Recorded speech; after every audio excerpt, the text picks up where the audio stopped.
आकाशवाणी भोपाल से प्रस्तुत हैं प्रादेशिक समाचार।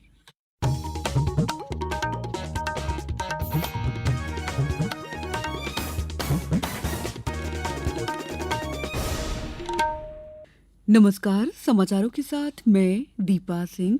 सबसे पहले मुख्य समाचार। मुख्यमंत्री डॉक्टर मोहन यादव आज स्पेन के बार्सिलोना में सांस्कृतिक और स्थापत्य धरोहर स्थलों का करेंगे भ्रमण। केंद्र सरकार ने सोमवार से शुरू हो रहे संसद के मानसून अधिवेशन से पहले कल बुलाई सर्वदलीय बैठक। प्रदेश के अधिकांश भागों में तेज वर्षा जारी। मौसम विभाग ने ग्वालियर, दतिया, भिंड और मुरैना के लिए जारी किया रेड अलर्ट।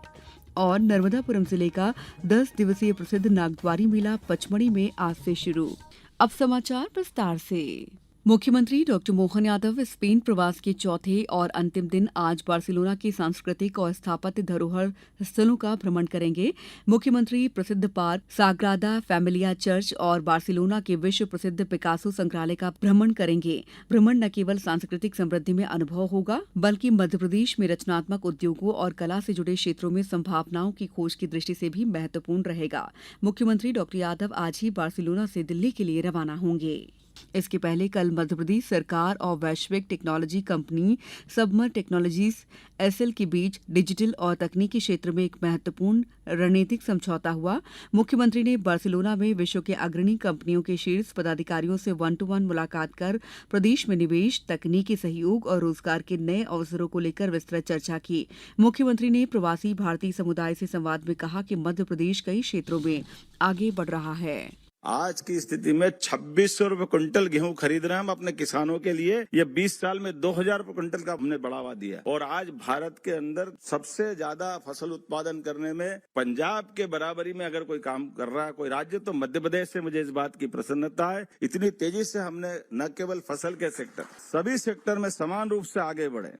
महाराष्ट्र के मुख्यमंत्री देवेंद्र फडणवीस और केंद्रीय सूचना एवं प्रसारण मंत्री अश्विनी वैष्णव ने कल मुंबई में Indian institute of creative technologies के पहले परिसर का उद्घाटन किया। एनएफडीसी कॉम्प्लेक्स में हुए समारोह में वेव्स 2025 भारत मंडप का भी औपचारिक उद्घाटन किया गया।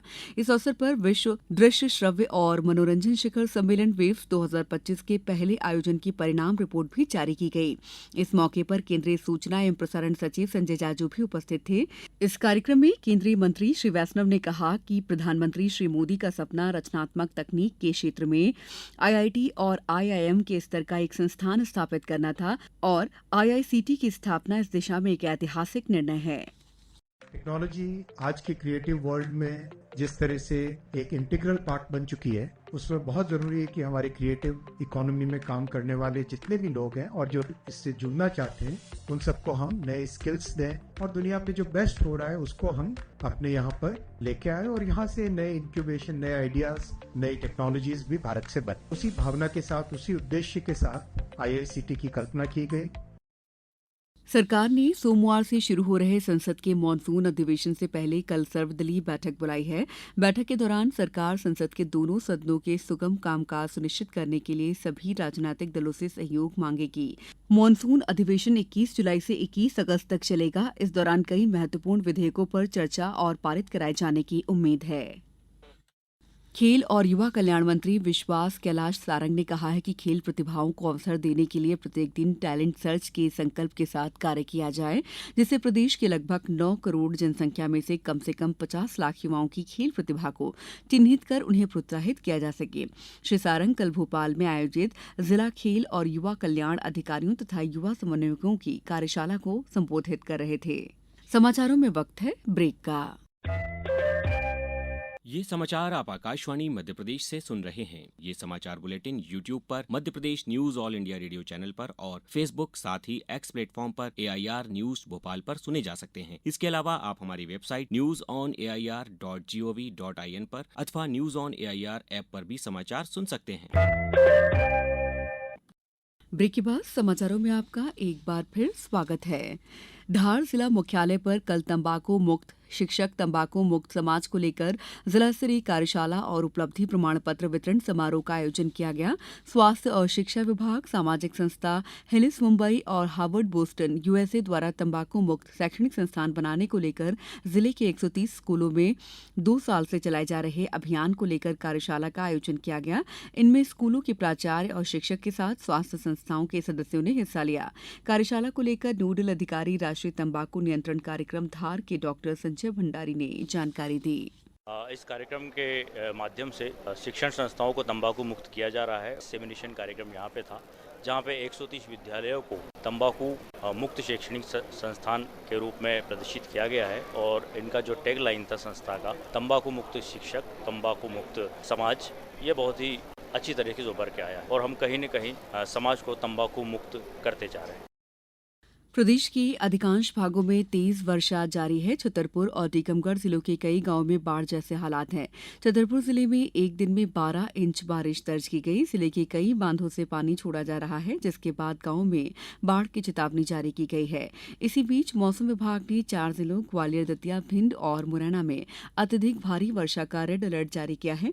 छतरपुर, टीकमगढ़ और निवाड़ी जिलों समेत 10 जिलों में अत्यधिक वर्षा का ऑरेंज अलर्ट है। मौसम विभाग ने अन्य जिलों में भी वर्षा की आशंका जताई है।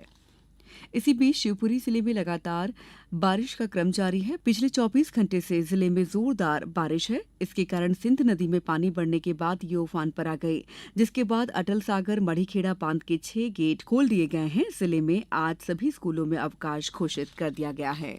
नर्मदापुरम जिले का प्रसिद्ध नागद्वारी मेला पचमढ़ी में आज से शुरू हो रहा है। 10 दिन तक चलने वाले मेले का 29 जुलाई को समापन होगा। नागद्वारी गुफा मंदिर में भगवान भोलेनाथ के दर्शन के लिए देश भर से 5 लाख के करीब श्रद्धालुओं के यहां आने की संभावना है। मेले के लिए जिला प्रशासन ने व्यापक व्यवस्थाएं की हैं। पूरे मेला क्षेत्र में पुलिस बल के साथ साथ होमगार्ड की टीम, स्वास्थ्य विभाग का अमला, प्रशासनिक अधिकारियों की टीम निरंतर मॉनिटरिंग के लिए मौजूद रहेगी। इस संबंध में कल कलेक्टर सोनिया मीना ने समीक्षा बैठक कर निर्देश जारी किए हैं। भारतीय महिला पहलवानों ने हंगरी के बुडापेस्ट में पोलाक इमरे और वर्गा जानोस मेमोरियल प्रतियोगिता में कल 2 स्वर्ण, 1 रजत और 1 कांस्य सहित 4 पदक जीते। ओलंपियन अंतिम बंगाल ने 53 किलोग्राम फाइनल में रूस की नतालिया मालेशेवा को 7-4 से हराकर स्वर्ण पदक जीता। हर्षिता ने 72 किलोग्राम वर्ग में भारत के लिए दूसरा स्वर्ण पदक जीता। उन्होंने अंतिम दौर में 4 बार के एशियाई चैंपियन कजाकिस्तान की झामिला बाकबग्रिनोवा को 10-0 से हराया। इसके अलावा नेहा सांगवान ने रजत और नीलम ने कांस्य पदक जीता। भारत के कुल पदकों की संख्या 6 हो गई है। अब कुछ समाचार संक्षेप में। सांख्यिकी और कार्यक्रम कार्यान्वयन मंत्रालय के अंतर्गत एनएसओ के भोपाल कार्यालय द्वारा कल अन्वेषा 2.0 नाम से कार्यक्रम का आयोजन किया गया। कार्यक्रम में छात्रों के लिए प्रश्नोत्तरी प्रतियोगिता आयोजित की गई। एनएसएस की 75वीं वर्षगांठ मनाने के लिए कार्यक्रम आयोजित किए जा रहे हैं। शिवपुरी में कल जिला विधिक सेवा प्राधिकरण द्वारा आंगनबाड़ी केंद्र ठाकुरपुरा नोहरी झिगुरा में विधिक साक्षरता शिविरों का आयोजन किया गया। आगरमालवा में प्राकृतिक खेती उत्पादों के क्रय विक्रय के लिए प्राकृतिक हाट बाजार का शुभारंभ आज सुबह जिला मुख्यालय स्थित पुरानी कृषि उपज मंडी में किया जाएगा।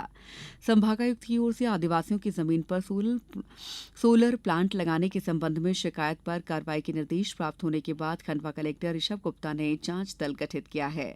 डिंडौरी में कलेक्टर नेहा मारव्या के मार्गदर्शन में जिले में संचालित पेट्रोल पंपों की जांच हेतु गठित टीम द्वारा सतत कार्रवाई की जा रही है। इस अभियान के अंतर्गत अब तक जिले के 7 पेट्रोल पंपों का निरीक्षण किया जा चुका है।